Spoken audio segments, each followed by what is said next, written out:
పోలీసులకు birthday gift.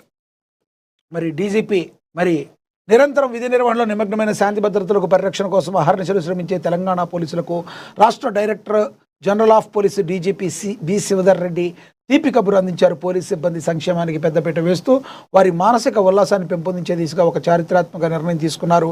ఇకపై రాష్ట్రంలోని ప్రతి పోలీసు ఉద్యోగికి వారి పుట్టినరోజు, వివాహ వార్షికోత్సవం రోజున ప్రత్యేక సెలవు మంజూరు చేస్తూ సోమవారం అధికారికంగా ఉత్తర్వులు జారీ చేశారు. హోదాతో సంబంధం లేకుండా కానిస్టేబుల్ నుంచి ఉన్నతాధికారుల వరకు అందరికీ ఈ సౌకర్యం వర్తించనుంటుందని, శాంతి భద్రతలకు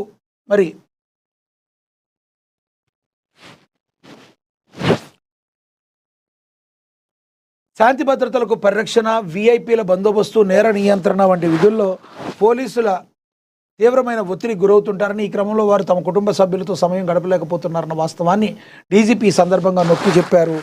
జీవితంలో అత్యంత ముఖ్యమైన రోజులను కుటుంబంతో కలిసి ఆనందంగా గడుపుతారని, దీనివల్ల వారి పట్ల ఉత్సాహం పెరగడంతో పాటు మానసిక ప్రశాంతత లభిస్తుందని ఆయన ఆశాభావాన్ని అయితే వ్యక్తం చేశారు. నిజంగానే పోలీస్ సోదరులందరూ కూడా ఎంతో కష్టపడతారు. శాంతి భద్రతలు నెలకొల్పడంలో పోలీస్ అనేది ఒక సామాన్యుడికి న్యాయాన్ని చేకూర్చడానికి ఎంతగానో ఉపయోగపడుతూ ఉంటారు. ఎంతో కష్టపడి తమ విధుల్ని నిర్వర్తిస్తుంటారు. వారి యొక్క మానసిక ఉల్లాసానికి ఇది చాలా మంచి పని. కాబట్టి శివధర్ రెడ్డి తీసుకునే నిర్ణయానికి హర్షాతిరేకాలు అయితే వ్యక్తమవుతున్నట్లుగా ప్రచురించడం అయితే జరిగింది.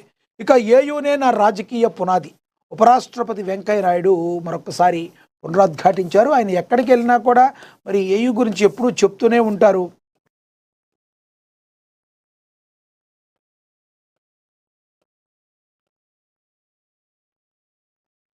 ఆంధ్ర విశ్వవిద్యాలయం శతాబ్ది వేడుకల్లో పాల్గొన్న మాజీ ఉపరాష్ట్రపతి ముప్పవరపు వెంకయ్యనాయుడు తన రాజకీయ ప్రస్థానానికి యూనివర్సిటీయే ఈ పునాది అని భావోద్వేగంతో గుర్తు చేసుకున్నారు. విశ్వవిద్యాలయాలు కేవలం డిగ్రీలు, థీసిస్లు ఇచ్చే కేంద్రాలుగా మాత్రమే మిగిలిపోకూడదని, అవి పరిశోధకులకు నిలయాలుగా మారాలని ఆయన ఆకాంక్షించారు. మారుతున్న కాలానికి అనుగుణంగా విద్యార్థుల్లో సరికొత్త నైపుణ్యాలను పెంపొందించుకోవాల్సిన బాధ్యత విద్యాసంస్థలపైన ఉందని వెంకయ్య నాయుడు సూచించడం అయితే జరిగింది అని కూడా ప్రచురించడం అయితే జరిగింది. ఇక అదేవిధంగా చూసుకుంటే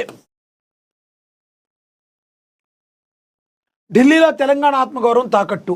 ఢిల్లీ వీధుల్లో తెలంగాణ ఆత్మగౌరవం తాకట్టు పడుతుందని, పార్లమెంట్లో మన గొంతు లేకపోవడం వల్ల వెధవులు కూడా రాష్ట్రాన్ని అవమానిస్తున్నారని బీఆర్ఎస్ అధినేత కేసీఆర్ నిప్పులు చెరిగారు. సోమవారం తెలంగాణ భవన్లో జరిగిన పార్టీ ఆవిర్భావ వేడుకల్లో ఆయన మాట్లాడుతూ బీజేపీ ఎంపీ తేజస్వి సూర్య వ్యాఖ్యలపై నోరు మెదపని రాష్ట్ర ఎంపీల తీరును తీవ్రంగా ఆక్షేపిస్తూ తెలంగాణ పౌరుషం కేవలం బీఆర్ఎస్తోనే సాధ్యమని ఆయన ఉద్ఘాటించారు.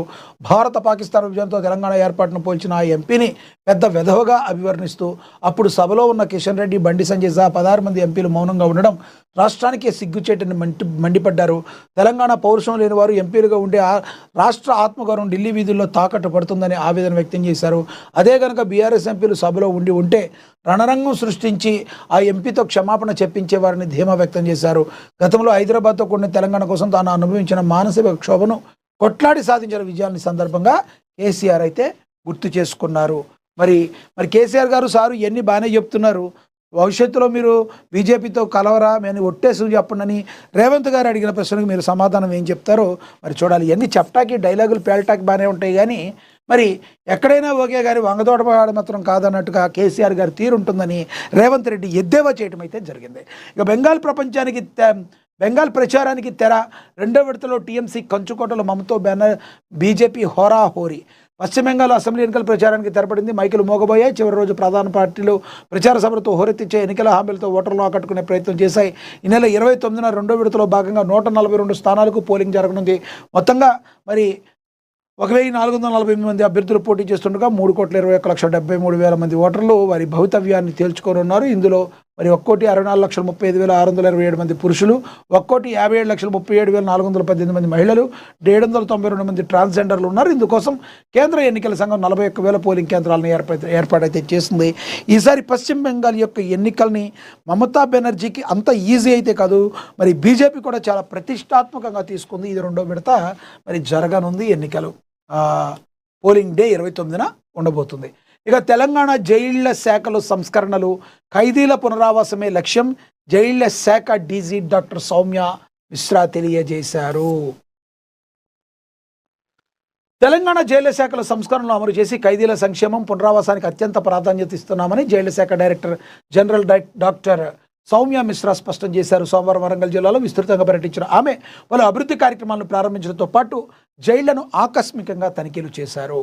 నర్సంపేట మండలం ఖానాపూర్లో ఇండియన్ ఆయిల్ కార్పొరేషన్ ఆధ్వర్యంలో ఏర్పాటు చేసిన 32వ మైనేషన్ ఫిల్లింగ్ స్టేషన్లో DG Soumya Mishra ribbon cut చేసి ప్రారంభించారు. ఈ సందర్భంగా ఆమె మాట్లాడుతూ శిక్షాకాలం పూర్తి చేసుకుని విడుదలైన ఖైదీలకు గౌరవప్రదమైన ఉపాధిని కల్పించి వారు సమాజంలో తిరిగే స్థిరపడేలా చేయడమే ఈ పెట్రోల్ బంక్ల ముఖ్య ఉద్దేశమని, ఇవి కేవలం వ్యాపార కేంద్రాలు మాత్రమే కాదని మాజీ ఖైదీలకు సమాజంపై విశ్వాసం కల్పించి గౌరవంగా బతకడానికి ఇచ్చే రెండవ అవకాశమని ఆమె పేర్కొన్నారు. ఈ ప్రాజెక్టులో భాగస్వాములైన ఇండియన్ ఆయిల్ కార్పొరేషన్ అధికారులను ఆమె అభినందించారు. అనంతరం నర్సంపేటలో మహిళా ప్రత్యేక జైలును డీజీ సందర్శించారు. మరి జైల్లోని బ్యారక్లు, భద్రతా ఏర్పాట్లు, పరిశుభ్రత, వైద్య సదుపాయాలు, వైద్య సేవలు, ఖైదీలకు అందుతున్న ఆహార నాణ్యతను ఆమె నిశ్చితంగా పరిశీలించారు.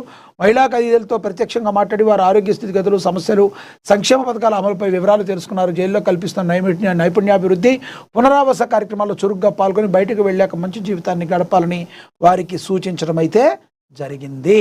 ఇక అదేవిధంగా జిల్లాలో ఘనంగా బీఆర్ఎస్ పార్టీ ఆవిర్భావ దినోత్సవ వేడుకలు, పార్టీ జెండాను ఆవిష్కరించారు. మాజీ ఎమ్మెల్యే నన్నపునేని నరేందర్. వరంగల్లో ఈ కార్యక్రమం అయితే జరిగింది. రాష్ట్ర వ్యాప్తంగా కూడా బీఆర్ఎస్ పార్టీ యొక్క ఆవిర్భావ దినోత్సవాన్ని అట్టహాసంగా ఆ పార్టీ నేతలు, కార్యకర్తలు జరుపుకోవడం అయితే జరిగింది.